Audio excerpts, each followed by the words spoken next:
যেই পুরুষ ঝগড়া হলে অশ্লীল ভাষা ব্যবহার করে সেই পুরুষ কখনো একটা নারীকে ভালোবাসতে পারে না। ঝগড়া শেষে বলে, আমি তো এইসব রাগের মাথায় বলেছি, এইসব আমার মনের কথা ছিল না। আমার কথা হলো, ভাই, রাগের মাথায় যেই পুরুষ তার রাগ কন্ট্রোল করতে পারে, একটা নারীর সাথে ভদ্র ভাষায় কথা বলতে পারে, সেই হলো আসল পুরুষ বা প্রকৃত পুরুষ, সর্বোপরি একজন ভালো চরিত্রের পুরুষ। সত্যি কথা বলতে কি, রাগের সময় একটা পুরুষের আসল চরিত্র পাওয়া যায়। যেই পুরুষ অন্যজনের কাছে আপনাকে ছোট করে, আপনার নামে বদনাম করে, স্বীকার করতে পারে না সে, আর যাই হোক আপনাকে সে ভালোবাসতেই পারে না। কারণ যে পুরুষ ভালোবাসবে সে সবসময় সম্মান করবে, আগলে রাখবে, হাজারটা অন্যায় করলেও সে ঢেকে রাখবে। কখনো সে কারো কাছে অন্তত আপনাকে ছোট করবে না। মনে রাখবেন, সুখের সংসারে কখনো দুঃখ টেনে আনবেন না।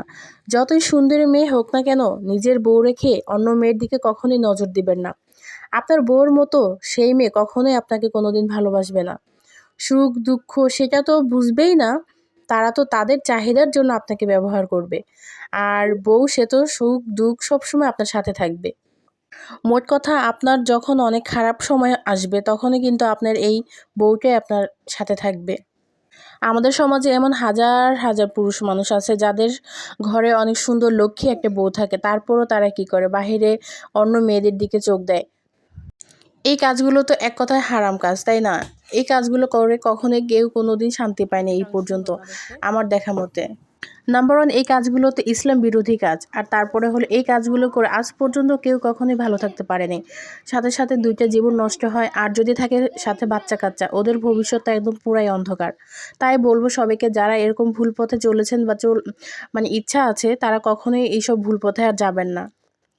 যাকে বিয়ে করেছেন তাকে নিয়ে সুখে থাকেন, ভালো থাকেন। দোয়া করি আল্লাহ তাআলা যেন প্রতিটা স্বামী স্ত্রীর মধ্যে ভালোবাসা তৈরি করে দেয়।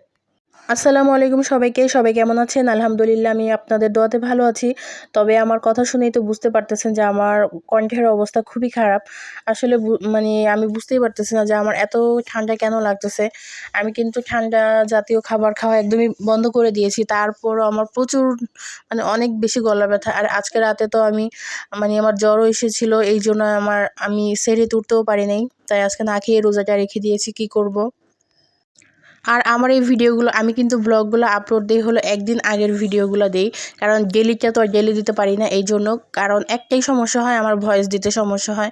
আমার যেহেতু ছেলে আছে, ওর জন্য আসলে আমি ভয়েসটা সময় মতো দিতে পারি না। তো একদিন আগের ভিডিওগুলো আমি আপলোড দিই, সেটা আপনাদের সাথে শেয়ার করি। জানি না আপনাদের কাছে কতটুকু ভালো লাগে বা কতটুকু ভালো লাগাতে পারি আমি।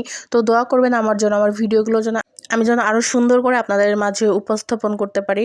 তো আজকে এই পর্যন্তই। সবাই ভালো থাকবেন। আল্লাহ হাফিজ। Thanks for watching.